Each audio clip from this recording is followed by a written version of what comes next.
네. 자, 그러면 92페이지. 오늘은 여러분들 부가가치세 이론에서 지난 FAT 1급 교재에서 추가된 것을 살펴보고 있는데, 지난 시간에 우리가 의제매입세액이 시험에 잘 나오기 때문에 의제매입세액의 개념, 그 다음에 꼭 알아야 될 지식, 104분의 4, 106분의 6 두 개의 그 공제율, 제조업은 104분의 4, 법인 식당은 106분의 6을 기억하시면 된다, 이렇게 말씀드렸고요. 그 다음에 이제 또 자주 나오는 게 공통매입세액의 안분, 정산, 재계산, 이런 문제가 나오는데요. 자, 공통매입세액이 어떤 것인가라는 것은 이제 지난 시간에 여러분이 잘 이해를 하셨을 거예요. 과세사업과 면세사업을 겸용하는 사업자의 경우에는 공통매입세액이 많이 발생할 수가 있습니다.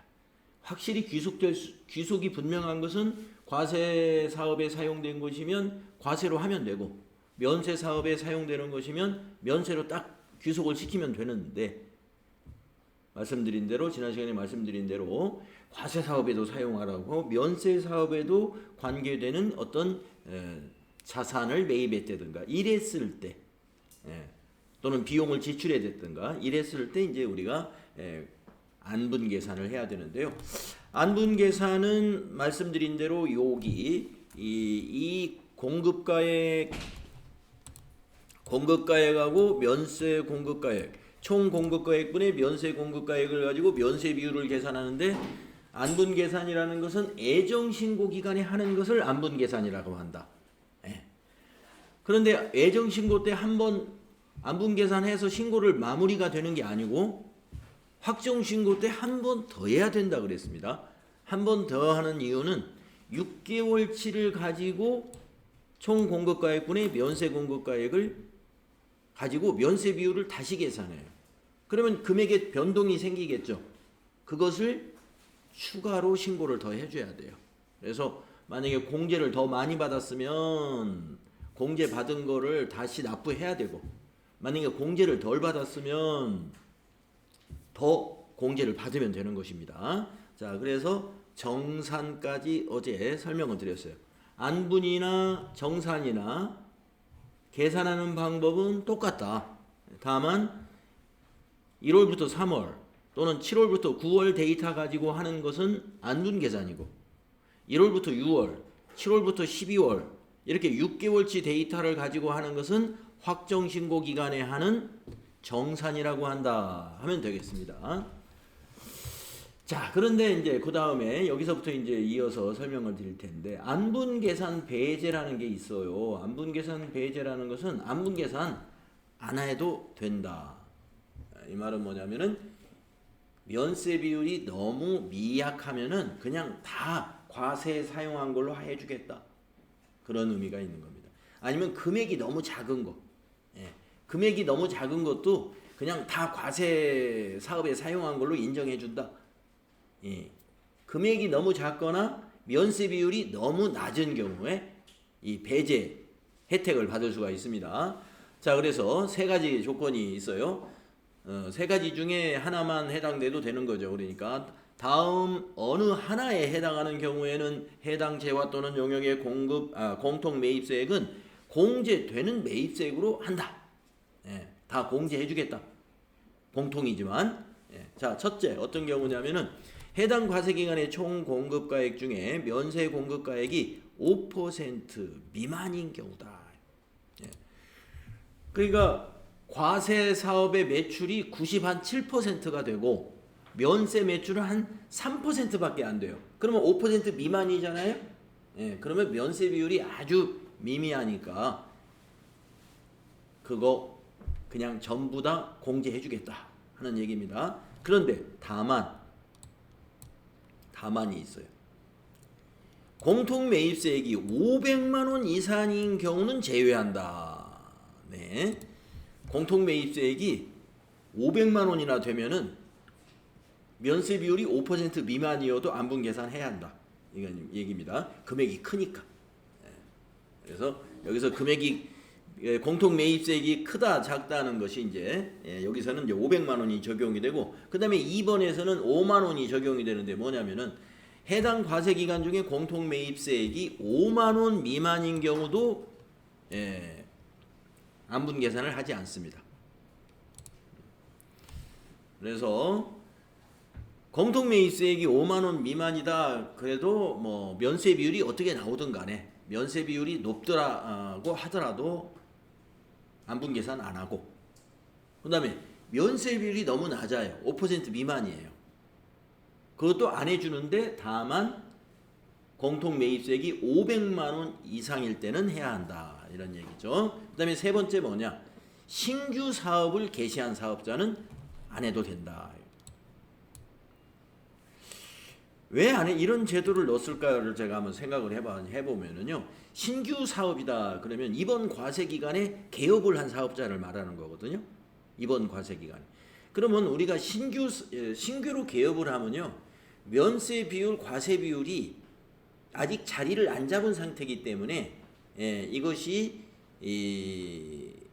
뭐라 그럴까요? 아직 사업이 아직 자리가 안 잡혔다 해서 전부 다 매입세 공제해 줍니다. 그러니까 지금이 우리가 이제 1월 달이네요. 1월 달이면은 만약에 2025년도 1월 달에 개업을 한 신규 사업자다 그러면은 1월 1일부터 6월 말일까지 해당 과세 기간이니까 1기 거는 안분 계산 안 해도 됩니다. 2기 때부터 하면 돼요. 그래서 해당 과세 기간에 신규로 사업을 개시한 사업자는 공통 매입세액에 매입세액을 전부 공제해 줍니다. 자, 이 세 가지는 배제되는 겁니다. 자, 그 다음에 공통 매입세액을 재계산하는 경우가 있어요. 재계산.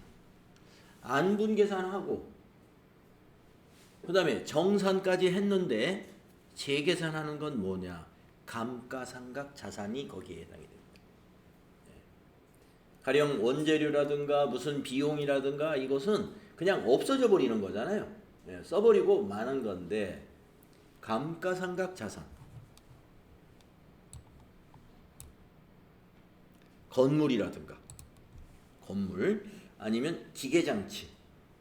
이제 지난 시간에 제가 여러분에게 그런 설명을 드렸었죠. 자, 택시 운송 사업하고 그다음에 이제 버스 운수 사업을 같이 경영하는 사업자를 가지고 예를 들었을 때 차량을 수리하는 어떤 기계, 억 단위의 기계를 샀다 이 말이에요. 근데 그 기계를 가지고 택시도 수리할 때 사용하고 버스도 수리할 때 사용한다. 이랬을 때 이제 공통매입세 안분 계산 정산을 해야 된다 그랬잖아요. 자, 근데 그 기계 장치의 내용 연수가 뭐 5년, 이 감가상각 자산이잖아요. 또는 10년 이렇게 될 수가 있죠. 그러면 이번 과세 기간에 정산까지 해서 끝냈지만은 이 기계는 2년째, 3년째, 4년째 계속 사용하거든요. 그러면 해마다 면세 비율이 변동이 생길 수가 있어요. 그래서 면세 비율이 낮아지면 납부한 매입세 찾아와야 될 때가 있고 환급받아야 될 때가 있고, 면세 비율이 높아졌으면 다시 내야 되고, 이런 재계산 제도가 있습니다. 재계산 제도. 그래서 만약에 우리 회사가 면세 비율이 점점 낮아진다라고 하면은 재계산할 거 잘 찾아가지고 신고해가지고 매입세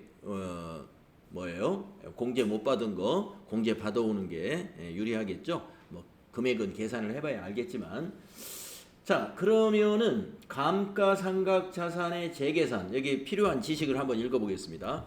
자, 감가상각 자산에 대하여 공통매입세액의 안분 계산에 따라 매입세액이 공제된 후 공통매입세액 안분 기준에 따른 비율과 감가상각 자산 취득일이 속하는 과세 기간에 적용되었던 공통매입세액 안분 기준에 따른 비율이 5% 이상 차이가 나면,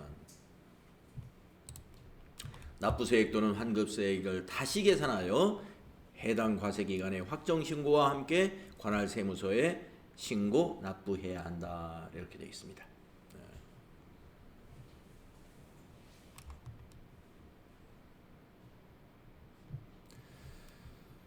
그러니까 자, 지난 과세기간에 정산까지 다 했습니다. 예, 정산까지 했어요. 그런데 이제 지난 과세기간이면 지금이 2025년도니까 24년도 2기가 되겠네요. 2024년 2기께 정산까지 했습니다. 그 기계를 사가지고.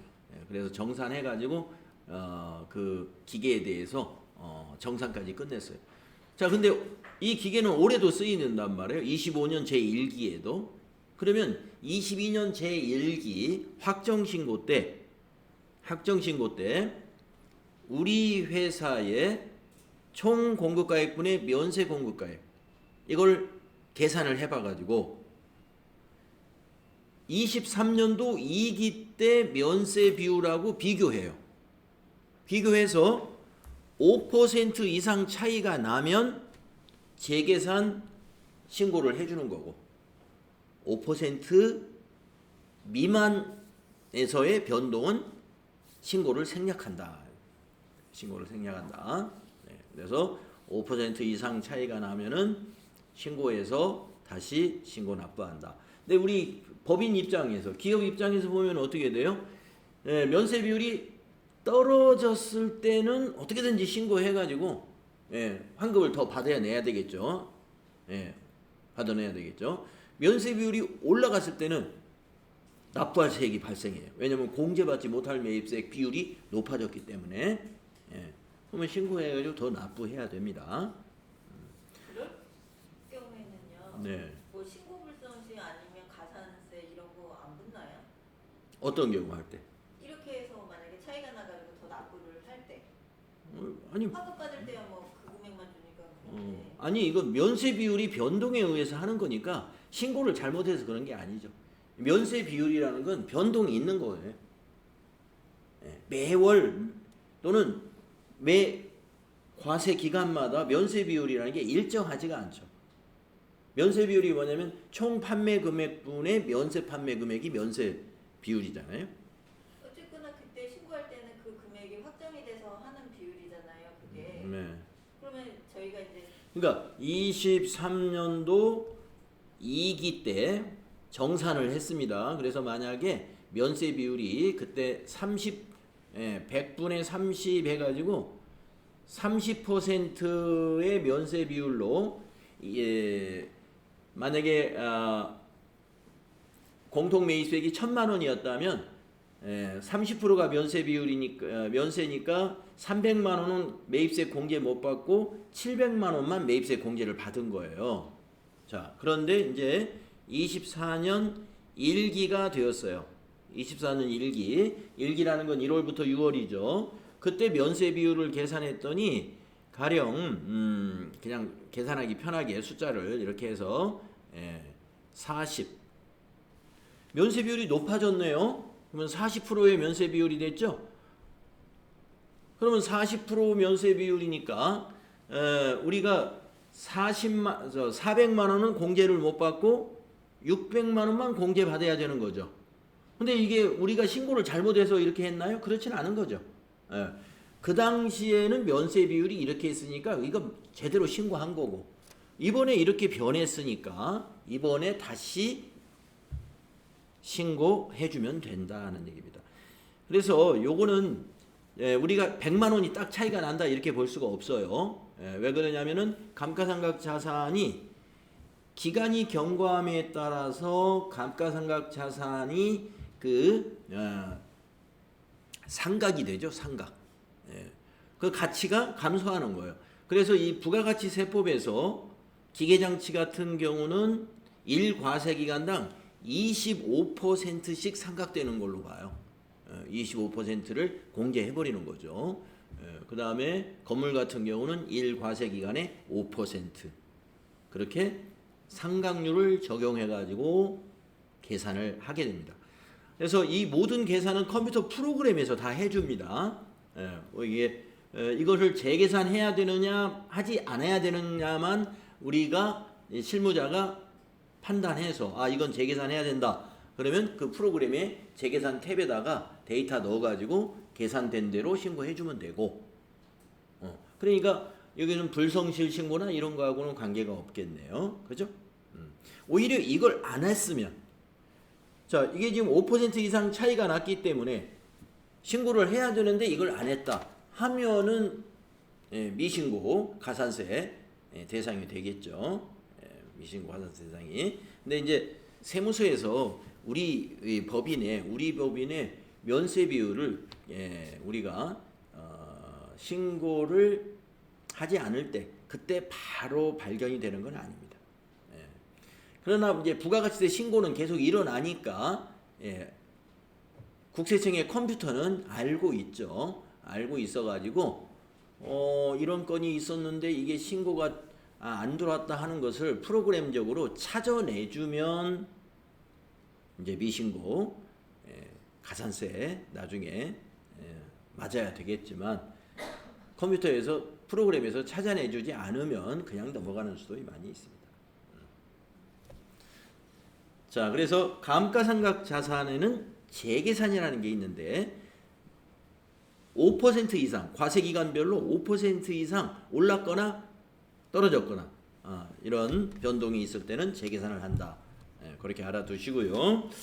그래서 이제 나중에 우리가 실무를 할 때 안둔계산, 정산, 재계산 그 어디서 하는지 여러분이 아시게 될 거예요. 그때 한번 실습해 보도록 하겠습니다.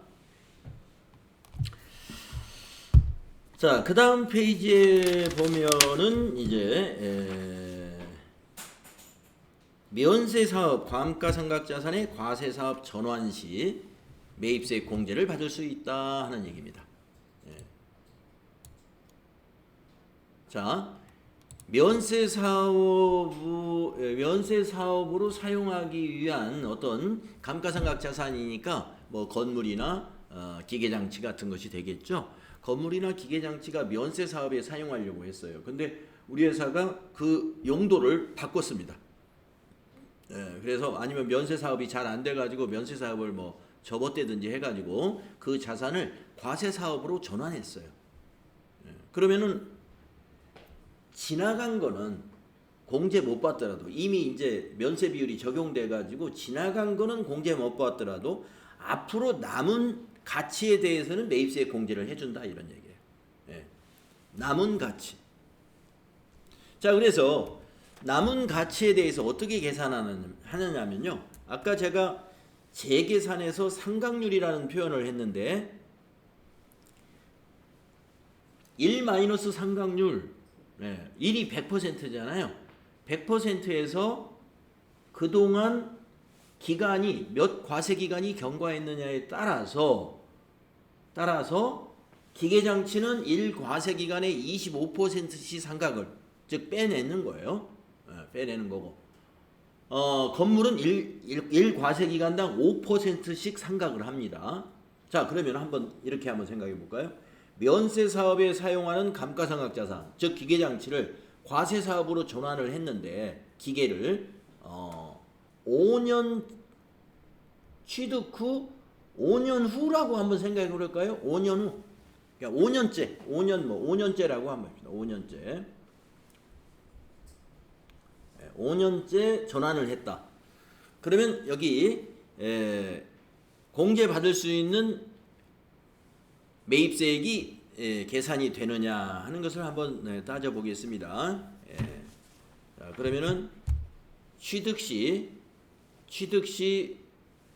면세 사업에 사용하기 때문에 불공제 매입세액이 그게 이제 1,000만 원이라고 한번 생각을 해보세요. 1,000만 원의 불공제 매입세액이 있었어요. 면세 사업에 사용할 기계를 사면서 1억짜리 기계를 사면서 자, 그러면 1,000만 원 곱하기 여기 공식 보시면은 1- 상각률이죠. 자, 아까 제가 기계장치 같은 경우는 1과세기간당 25%씩 상각한다. 부가세법에서 그랬습니다. 그러면 지금 이게 24년도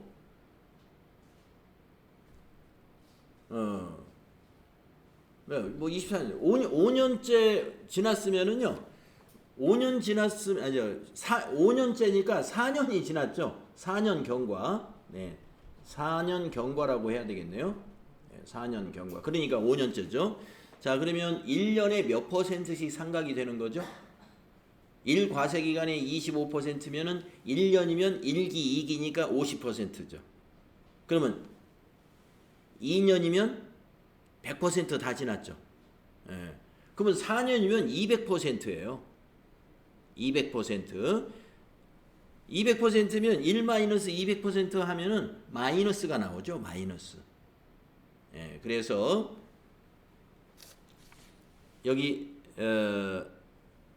그러니까 여러분 여기 계산식을 이렇게 넣어보면 되겠네요. 자, 1 마이너스 상각률 하면 1 마이너스 25% 해가지고 곱하기 경과된 과세기간수 곱하기 과세기간이 4년이면은 1과세기간이 1년이 2과세기간이니까 4년이면 8이잖아요. 네. 그러니까 8호 48이 16, 200 나와요. 그러니까 마이너스가 나옵니다. 마이너스가 나오기 때문에 매입세액 공제 받을 수 있는 건 하나도 없다. 네. 그래서 자, 여기 밑에 이걸 가지고 설명을 드리겠습니다. 여기 상각률을 보시면은 밑에 주1에 요 상각률만 꼭 기억을 해주셔야 돼. 자, 상각률. 요 상각률은 지금 면세 사업의 감가상각 자산을 과세 사업으로 전환할 때만 이 상각률을 적용하는 게 아니고 시험에 잘 나오는 요 앞 페이지가 오히려 시험에 잘 나와요. 면세 사업의 감가상각 자산을 과세 사업에 전환했다. 이거는 지금까지 시험에 출제한 적은 없어요. 그런데 요 바로 옆 페이지 92페이지에 재계산 이건 1년에 한 번 정도 나오고요. 그 다음에 아까 안분이나 정산은 1년에 두세 번씩 나오는 거예요. 예. 재계산은 1년에 한 번 정도, 안분이나 아까 정산, 공통매입세건 이거는 1년에 두세 번씩 나와요. 그러니까 빈도가 이건 상당히 있는 것이고 지금 우리가 제가 지금 살펴보고 있는 93페이지 5번에 있는 면세사업 감가상각자산의 과세사업 전환에 관한 문제는 아직까지 출제한 적은 없는데 이것은 재계산과 똑같이 적용되기 때문에 이것을 꼭 기억해 줍시다. 건물, 구축물은 상각률이 5%, 기타의 감가상각자산은 25% 그렇습니다. 그래서 우리가 기계나 차량 같은 경우는 25%씩 상각을 하는 거예요. 그래서 면세 사업으로 사용하다가 과세 사업으로 전용한 기계가 있다. 그러면 2년이 지나면은 신고할 것이 없고 공제 받을 것이 없다 보시면 되고요. 건물은 있습니다. 왜 그러느냐? 건물은 1과세기간당 상각률이 5%예요. 5%니까 4년이 아까처럼 4년이 경과됐다 하더라도 4년이 지났으면은 8과세기간이 지난 거잖아요. 그러면 5% 곱해보세요. 8, 5, 40. 40%만 경감이 된 거예요. 그러면 나머지 60%. 예. 아까 그 건물에 대한 부가가치세 공제받지 못한 게 가령 1,000만 원이었다면 그 60%, 즉 600만 원. 600만 원에 대한 것은 공제받을 수가 있다. 나머지는 경과됐으므로 상각을 해버리고 그런 얘기다 하는 얘기입니다. 그래서 건물은 횟수로 말하면은 10년이에요. 1과세기간당 5%씩이기 때문에 1년이면 10%씩 상각이 되는 거거든요. 그래서 건물은 10년간 재계산하게 되면은 재계산이 가능하다. 변동이 있을 때 5% 이상 변동이 있을 때 재계산해야 되고 또는 건물은 면세 사업으로 쓰던 건물을 과세 사업으로 전환했을 때는 10년 안에 전환을 했을 때는 공제받을 돈이 있다. 공제받을 부가가치세가 존재한다. 근데 이제 요 상각률 빼고 공제를 해준다 하는 그 얘기예요. 아시겠죠?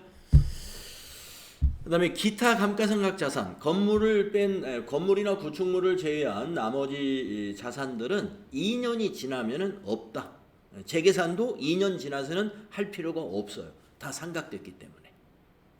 재계산도 2년 지나면 안 하고, 또 면세 사업으로 쓰던 기계를 과세 사업으로 전용한 기계는 2년 후에는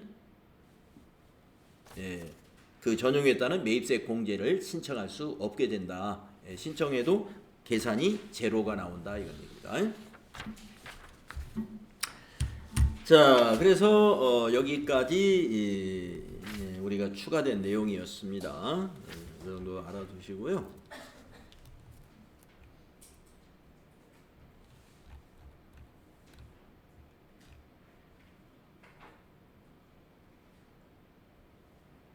자, 우리가 면세 비율을 계산할 때 매출액 기준으로만 계산하느냐? 그렇진 않습니다. 매출액 데이터를 주면 매출액 기준으로 우리가 계산을 해야 되고요. 면적 데이터를 주면 면적으로 면세 비율을 계산을 할 수도 있어요. 면적. 예. 그러니까 뭐 이 공장 건물 같은 경우에 면세 사업에서 사용하는 면적, 그다음에 과세 사업에서 사용하는 면적, 그 비율로 우리가 안분 계산을 면적으로 하기도 합니다. 그래서 둘 중에 하나를 적용하는 거예요. 그러니까 만약에 시험 문제가 나오면 공급가액으로 데이터를 줬으면 우리가 공급가액으로 면세 비율 계산해 주는 것이고, 면적으로 데이터를 주었으면은 그 면적을 데이터를 가지고 안분 계산하면 됩니다. 자, 그 다음에 이제 세금 계산서에 관한 거는 추가된 것이 없습니다. 우리가 FAT 1급 교재에 있는 세금 계산서에 관한 지식 그대로라고 보시면 되고요. 전자 세금 계산서에 관한 지식도 그대로 적용이 되는데, 우리가 이제 제가 그 동영상 강의를 찍어 놓은 시점이 있기 때문에 요 전자세금계산서 의무 발급 대상자 개인 사업자의 경우에 그 한도가 점점점 낮아지고 있기 때문에 이게 어떤 때 강의할 때는 뭐 이 숫자라고 했다가 그 다음에 또 결과가 이게 달라지고 하는데, 지금 우리가 교재에 보면은요, 직전 연도의 사업장별 재화나 용역의 과세 공급가액과 면세 공급가액 합계가 8천만 원 이하인 개인 사업자는 전자세금 계산서 의무 발급 사업자에 해당이 되는 걸로 지금 현재 적용되는 법률은 요 8천만 원 이상입니다. 개인 사업자 8천만 원 이상인 개인 사업자가 의무 발급 대상자다. 그거 알아두시고, 아마 여러분들이 들었던 강의에는 1억 원이라고 아마 강의를 했었던 것 같아요. 여기 보시면 23년 7월 1일부터 24년 6월 30일까지는 1억 원이 적용됐거든요. 그래서 그거는 나중에 여러분이 동영상 다시 재복습 강의를 듣는데 이게 왜 틀리는가? 그 당시 강의 녹화할 때 기준이 그것이었기 때문에 그렇게 강의가 된 것이라고 이해해 주시면 되겠습니다. 법인은 어떻게 해요? 법인은 모두 의무 발급 사업자예요. 법인은 뭐 얼마 이상 적용하지 않고, 법인 사업자는 전자세금 계산서 의무 발급 사업자고, 개인 사업자만 의무 발급 개인 사업자가 따로 있는데, 면세, 그다음에 과세, 매출액 모두 합해서 8천만 원 연간이죠. 그러니까 1년이니까 직전 연도니까 이건 1과세 기간이 아니고 1년을 따지는 거예요. 직전 연도의 매출액이 8천만 원 이상인 개인 사업자들은 전자세금 계산서를 의무 발급하도록 되어 있다. 그것이 되겠고요. 영수증 발급 가능한 사업자 여러분들은 아실 거예요. 우리 FAT 1급에서 뭐 영수증 발급이 가능한 사업자 해가지고 문제 몇 번 풀었던 기억 나는데요. 뭐 택시, 또 뭐 이런 그 미용, 뭐 욕탕, 뭐 이런 거 사업자들 아시죠?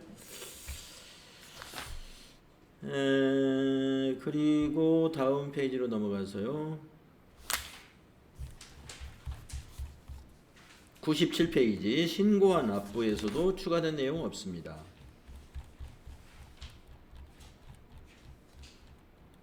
네. 그리고 98페이지에 가시면 가산세 부분이 있는데요. 네. 가산세가 TAT 1급에서는 굉장히 중요하게 출제를 합니다. 왜냐하면 부가세 신고서에 가산세가 한두 문제가 꼭 나오거든요. 예.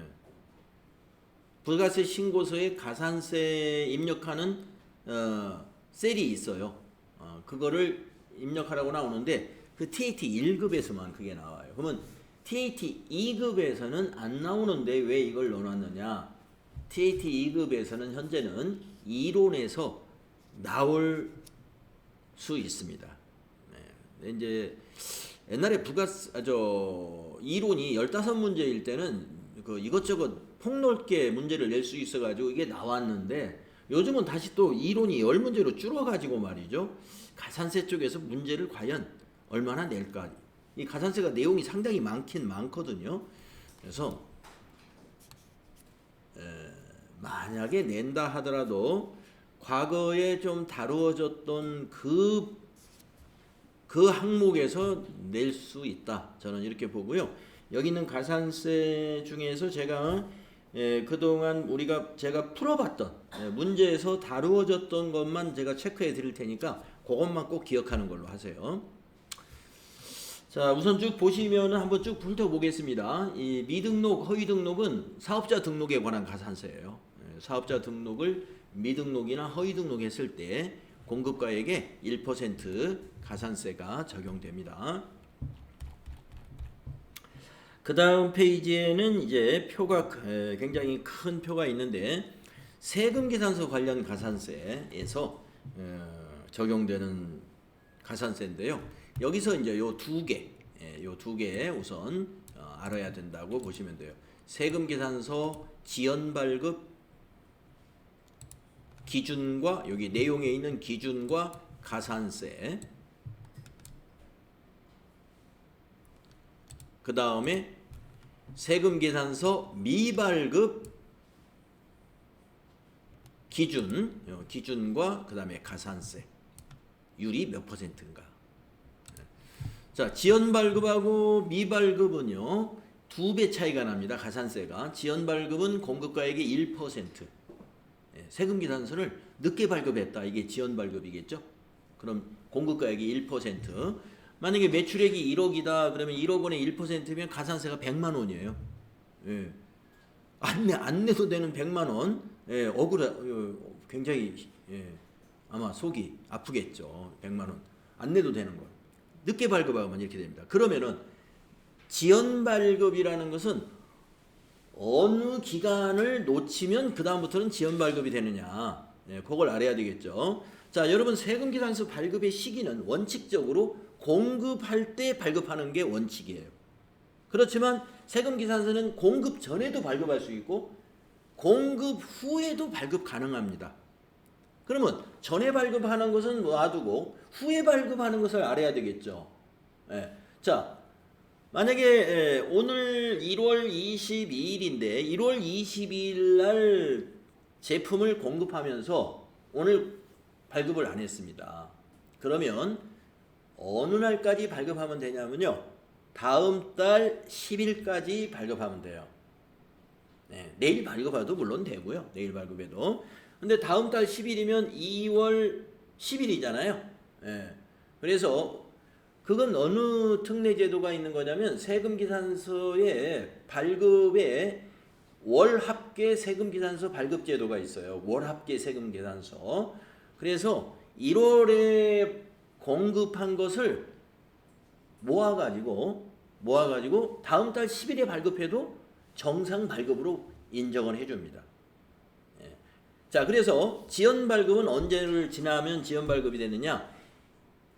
오늘 만약에 공급한 건이다라고 하면은 2월 10일을 지나면은 그때부터 이제 지연 발급이 돼요. 2월 11일부터가 지연 발급이 되겠네요. 네. 자, 그러면 이제 지연 발급이니까 마지막 어느 날까지 발급해야 이제 지연 발급인지를 알아야 되잖아요. 자, 그러면 2월 11일부터 해서 이번 1월이면은 1기잖아요. 1기 확정 신고 때까지 발급해야 돼요. 예. 확정 신고 기한까지. 자, 여기 보시면은 지연 발급 한번 여기 내용을 읽어보겠습니다. 지금 설명드린 그 내용이에요. 세금계산서 발급 시기가 지난 후, 여기서 지났다는 것은 공급일이 지난 후가 아니라 다음 달 10일이 지난 후예요. 다음 달 10일이 지난 후. 세금계산서 발급 시기가 지난 후 해당 재화 또는 용역의 공급 시기가 속하는 과세 기간에 대한, 그러면 1월 20일이 속하는 과세 기간은 1월 1일부터 6월 30일 1기에 해당되죠. 예. 그 과세 기간에 대한 확정 신고 기한. 언제 신고합니까? 7월 25일 날 신고하죠. 7월 25일까지 세금계산서를 발급하면 지연 발급으로 해당이 된다 하는 얘기입니다. 그래서 확정 신고 기한까지 발급하면 지연 발급이다. 언제를 지나서요? 공급일에 해당하는 월에 다음 달 10일이 지나서 이렇게 보시면 돼요. 그러면 이제 미발급은요. 위에 지연 발급을 놓친 건 다 미발급이에요. 네. 그래서 1월 22일 날 공급한 재화를 세금계산서를 발급을 안 했는데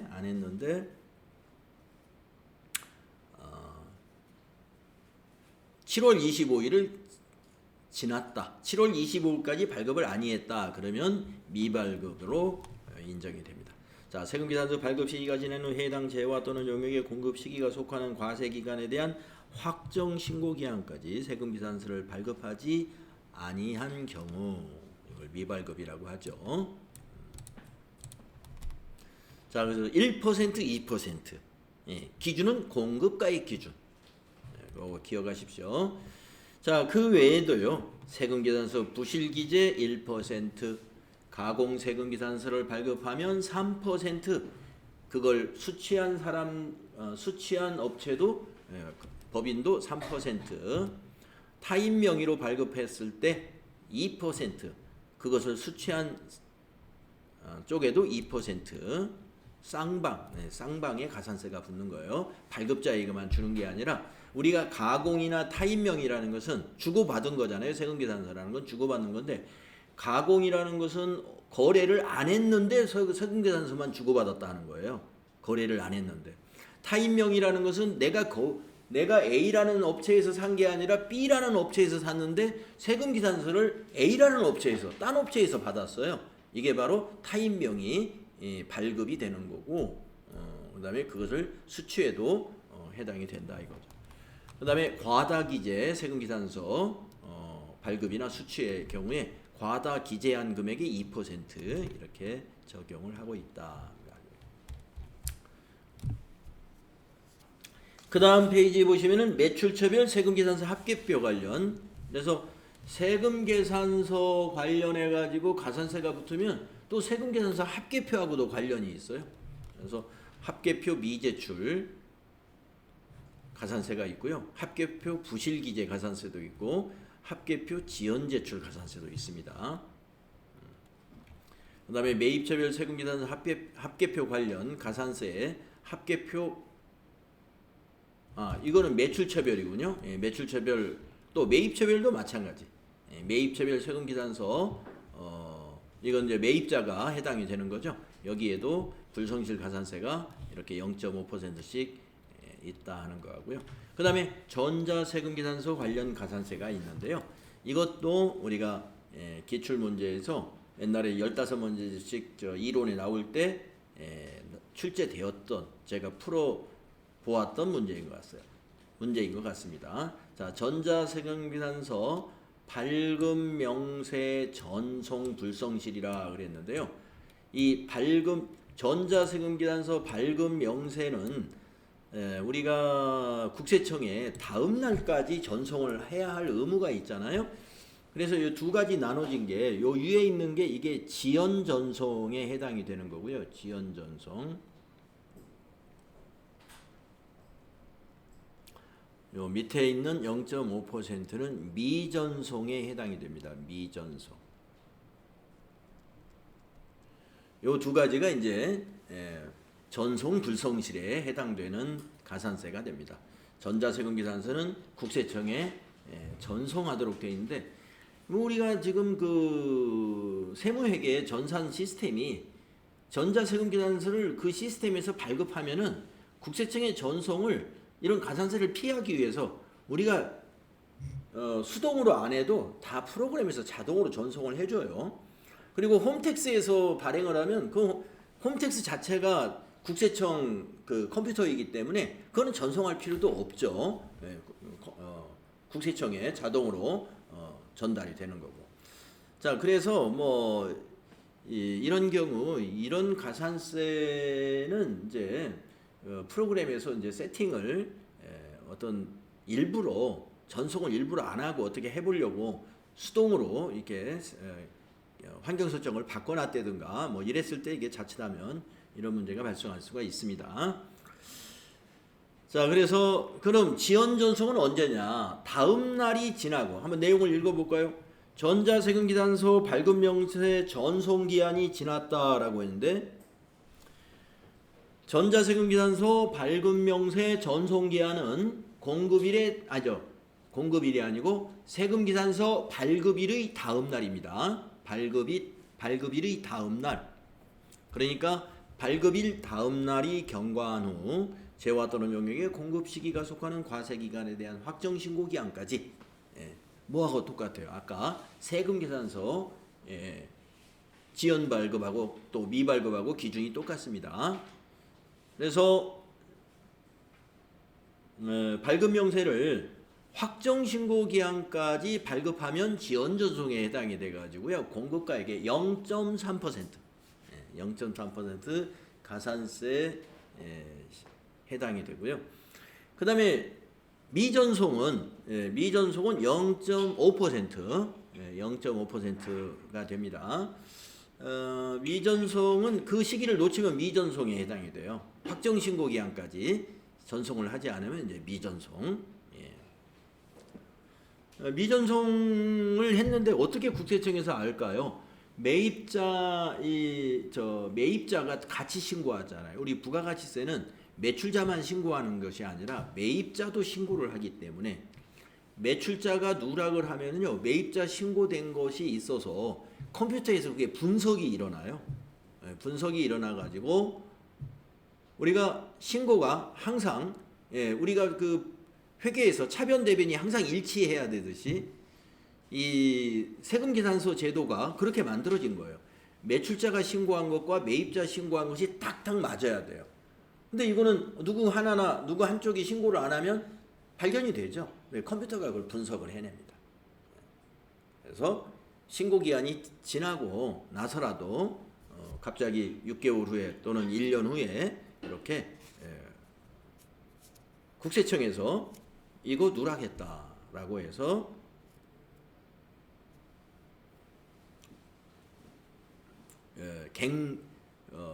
다시 신고하라 하면서 이제 우리가 가산세가 부과가 될 수 있는 거예요. 자, 0.3, 0.5, 지연전송 0.3, 미전송 0.5다. 그리고 여기까지군요. 가산세 항목이 이게 다는 아닌 것 같아요. 그러나 중요한 것은 여기에다 다 정리했습니다만은 한 4개 정도 또 있군요.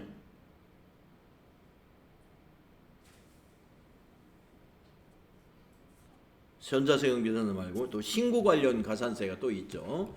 무신고, 또 과소신고, 초과 환급신고 이런 가산세가 있고요. 그 다음에 납부지연 가산세라는 것도 있습니다. 신고는 했는데 세금을 납부하지 않았다든가 또 신고를 늦게 하거나 안 했으면 자연스럽게 납부도 안 했을 테니까 납부지연 가산세가 붙게 됩니다. 그 다음에 기타 가산세, 신용카드 매출조표 등과 관련된 가산세도 있고요. 현금 매출 명세서와 관련된 그러한 가산세도 있습니다. 네, 가산세를 쭉 살펴봤어요. 종류가 너무 많고 이거를 세율을 일일이 다 암기해 놓는다는 것은 사실 불가능한 겁니다. 그래서 프로그램에서도 그 가산세율을 표로 보여줘요. 우리 도움말처럼. 그리고 이제 수동으로 작성하는 그 뭐죠? 그 부가가치세 신고서 뒷면에도 그게 나와 있습니다. 중요한 가산세들이 표로 나와 있으니까 그걸 적용해서 계산을 해주면 됩니다. 자, 그러면은 이제 부가가치세의 제7절 여기서부터 이제 조금 남았는데 이건 다음 시간에 간이과세자 여기서부터 한번 살펴볼까요? 네, 쉬었다 하겠습니다.